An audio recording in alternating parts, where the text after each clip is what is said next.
What's up, guys? This is Soundwave Jordan here, and we are back once again with another video. And this time we have some more Gears of War 4 news to discuss, and it's regarding the multiplayer aspects and elements of Gears of War 4 GameInformer has decided to share with us. As you guys know, GameInformer has been covering Gears of War 4 throughout the month so far, and of course we're going to be getting a lot more updates regarding what they have to offer. So, I'm just here sharing it with you guys as always, and of course we're going to be discussing this article right after we finish it. So, enough of me talking, let's read it together. Let's see what they have to say regarding the multiplayer Gears of War 4 because I'm pretty darn excited.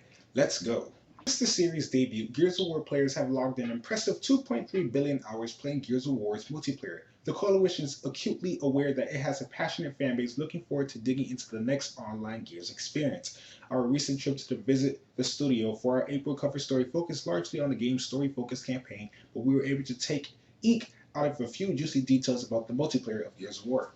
We're going to start off with the first one. Number one, multiplayer is getting a bigger focus this time. Historically, the campaign is the hardest thing to make out of any of these games, says studio head Rob Ferguson. So if you look at the development of Gears 1, it was probably 90% single player, 10% multiplayer. Over the course of the franchise, that percentage shifted, but I don't think it got ever above 70/3. Coming here, multiplayer has a much greater position at the table. On day one, as we were prototyping our first campaign experience, we were also building multiplayer maps. We really want to meet the needs of not just recreational players, but eSport players, and it's something we've been thinking about for the entire development cycle.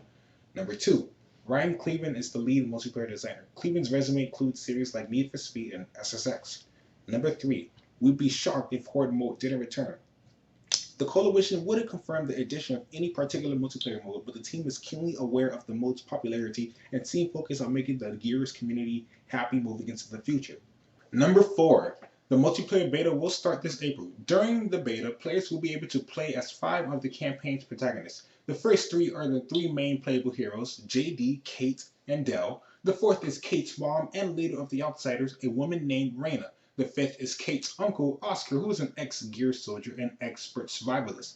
Number 5, multiplayer is still humans versus monsters. To fit into the lore of the world, there will be at least 3 factions in multiplayer, but these will still be separated into humans versus monsters, meaning one side will play as the new swarm enemies, while the other side will play as either COG soldiers or human outsiders. We're not entirely sure if the multiplayer is only limited to these 3 factions, however, so it's possible that there is a second unknown monster faction.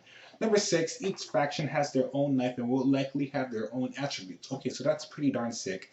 The fact that each faction will have their own type of knife, well, this means each faction will have their own type of executions. And depending on the, I guess, what's the word I'm looking for? Depending on, what's the word?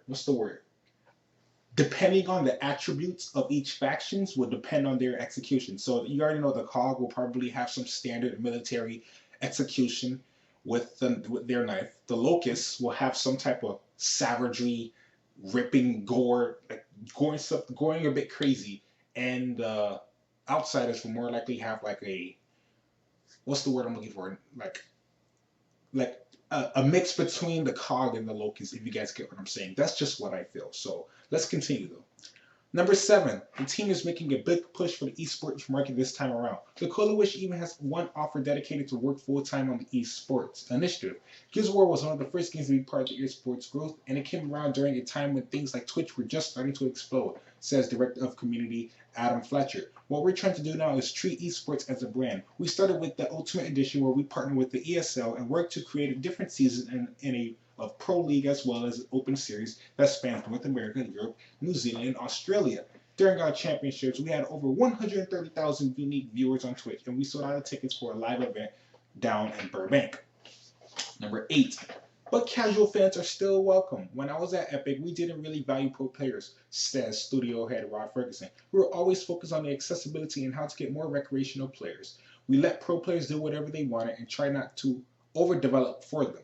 Now we're trying to find that balance. We recognize there's this professional player and have you sort of build a funnel toward them, but also make sure your game is highly accessible. Number 9, don't expect a lot of wind. Wind is a big part of the story campaign, but at this time the team isn't planning on incorporating wind flares into the game's unique multiplayer maps. Number 12, I said number 12. Oh my gosh. Number 10, The multiplayer's team also includes London-based developer Splash Damage, which has previously worked on games such as Return to Castle Wolfenstein, Brink, Batman Arkham Origins, and even Gears of War Ultimate Edition. They're helping with a lot of their level design stuff, said Ferguson, especially with meshing of multiplayer maps, which tapping into the expertise they got from Gears of War Ultimate Edition.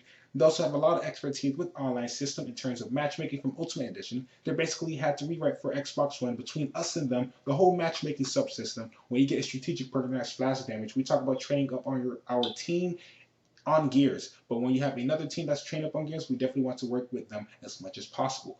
Multiplayer will run at 60 frames per second. We'll have its own dedicated servers. What else do you want?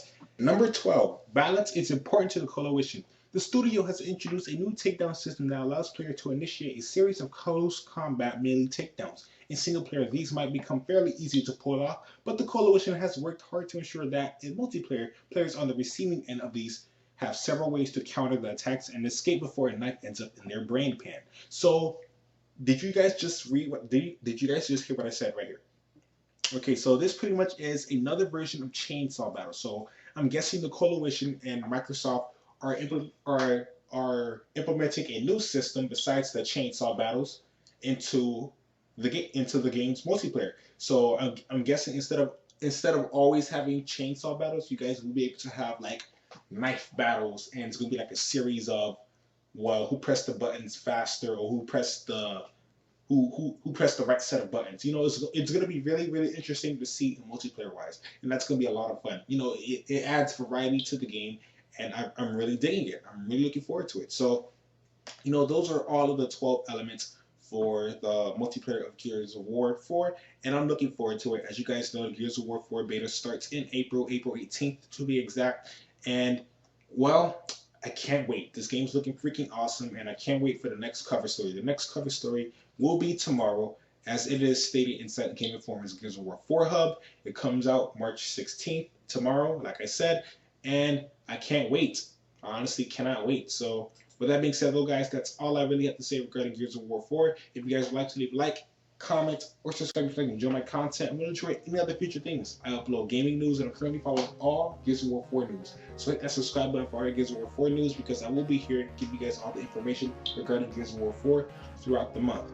With that being said, though, guys, thank you guys for watching. As always, this is Soundwave Jordan here. Peace, late, and see you guys in the next Gears of War 4 video tomorrow. Have a lovely day.